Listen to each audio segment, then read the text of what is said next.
söylediyse böyle iyi bir kadroları varsa o takımlar bak Bir yönetim vardı, onu buraya verelim. Konuşmaya devam ilerideki ederken. bana göre 3 yıl birlikte damga vuracak bak. Şimdi düzenle beraber zaten herkesin UEFA alayı hiç sorun var. Şimdi ekonomik anlamda bütün kulüpte. Şimdi kadro olmayanlar da var içinde. Yani o kadro mesela daha doğru, daha düzenli bütçelerdeki oyuncu kadrolarıyla üst sene yürüyecek kulüpler var. Yani Beşiktaş gibi tekrar Beşiktaş kadrosu evet iyi oyuncular da var ama tamamlanması gereken oyuncular da var. Kadroda bazı mevkilerde eksikler var. Sözleşmesi sürenler, devam edenler, kiralıklar, böyle bir liste yapmıştık biz hocamın sözlerini tamamlamak adına. Yani Beşiktaş takımının için böyle bir handikap yaşayacak. Önümüzdeki sene maalesef. Tabii yaşamasın inşallah da ama yaşayacak. Beşiktaş gibi yani başka kulüpler de yaşayacak. Hele şu süreçten sonra hocam, Süreçten. hele şu yani ekonomik anlamda henüz zaten bitmişti de. Bak seneye var ya Ender bak devre arası geldiğinde Allah sağlık verirse hepimize görürüz. Çok az mesela bu sene mesela 5-6 takım şampiyonu oynuyordu. Bu sayı yarıya kadar bitecek bak seni unutma devre arası var. Allah sağlık versin girişlerimiz. Evet. Allah sağlık dedim Ender. En başta herkese, hepimize ve herkese. Bizi izleyen bütün vatandaşlarımıza 83 milyona. Yani onun için seneye ilk devre belki iki takım kafa kafaya kalabilir ha. Böyle giderse bu süreç. Hocam şurada. Çok erken. Atiba Caner Çok Gökhan, çok sevgili izleyenler, sözleşmesi ise Atiba Caner Gökhan. Kiralık geldiğini Botek ve başarılı diyebilir. Kiradan dönecek Oğuzhan var, İsmat Neymi var, Larin var, Fatih var, iyi performans. tabii. Ya burada en önemli tablo. İyi yıl sözleşmesi kalan da doğru karar geçip Rombo. Çok güzel yani bir veriyi almışsınız Ender. Şurada bir şey söyleyeceğim. Net birinci bu seneyle ilgili neye bakacağız?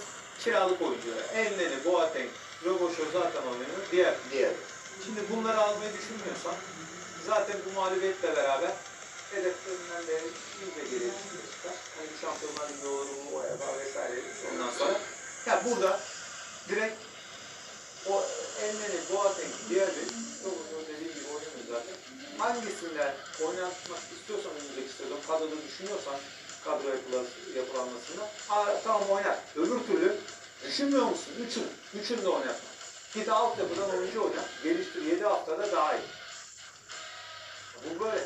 Peki, sözleşmesi bitecek. Atiba, Caner, Gökhan. Bunlar ne alıyor diyelim? 2 alıyor. 2 alıyor. Serdar biliyor ne aldı. Ya ne olmuş burası ya? Ben ortalama. Bir çalışsana.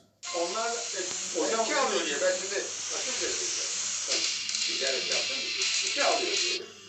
Bunlar diyecekler ki 0-40. Alır mısın, oynar mısın? 0-50. 2 alana 0-50. Bence dediler. Bak. Yiyecekler mi dediler? Peki.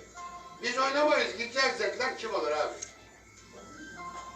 Hocam artık çok zor. Bak şimdi. O hani ben giderim oynarım filan devri bitti. Kimse alamaz. Kim alır? Kimse o paraları vermez. Vermez ama Ali Koç zaten bunu kendisi sürekli söylüyor. Şimdi Fenerbahçe gitme ihtimalleri olduğu için Ali Koç olmuyor yani.